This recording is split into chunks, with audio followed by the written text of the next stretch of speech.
ঘুমাও তুমি ফজর করে কাজা,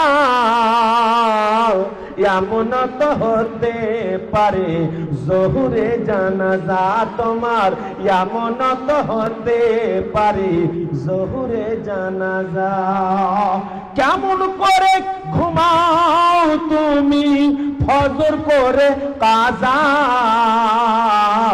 এমন তো হতে পারে জোহরে জানাজা তোমার, এমন তো হতে পারে জোহরে জানাজা।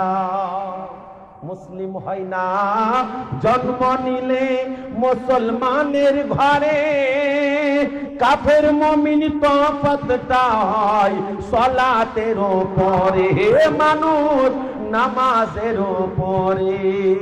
মুসলিম হয় না জন্ম নিলে মুসলমানের ঘরে, কাফের মুমিন তফাতটা হয় সালাতের উপরে, মানুষ নামাজের উপরে।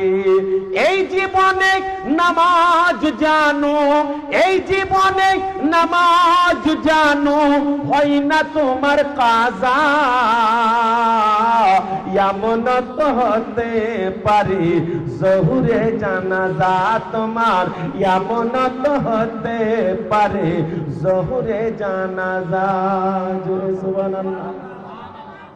বেনামাজির লাশ কবরে রাখিবে যখন, মাটির চাপে পাঁজরের হাড় ভাঙবে রে তখন, মানুষ বুঝবি রে তখন। আব্বা আমার, বাপ আমার, ভাই আমার, মাইকের আওয়াজ শুননে वाली মা বোনেরা আমার, নামাজ হাত থেকে যেন না চলে যায়। নবী আমার বলছে শোনো গো শোনো। সকল সাহাবী সামনে আছেন, নবী আমার হাত মুবারক উঠালেন, এইরকম ভাবে যেন আঙ্গুলের ভিতরে আঙ্গুল ভরে দিলেন। নবী আমার বলছেন ইয়া আমার মহব্বতের সাহাবী, দেখো আমার ডান হাতের আঙ্গুলগুলো বাম হাতের ভিতরে যায়, বাম হাতের আঙ্গুলগুলো ডান হাতের ভিতরে যায়। ওগো আমার মহব্বতের সাহাবী, যখন তোমাদেরকে কবরে শুইয়ে দেবে, তোমরা যদি নামাজি না হও, তোমরা যদি রোজাদার না হও, তোমরা যদি যাকাতি না হও, তো যখন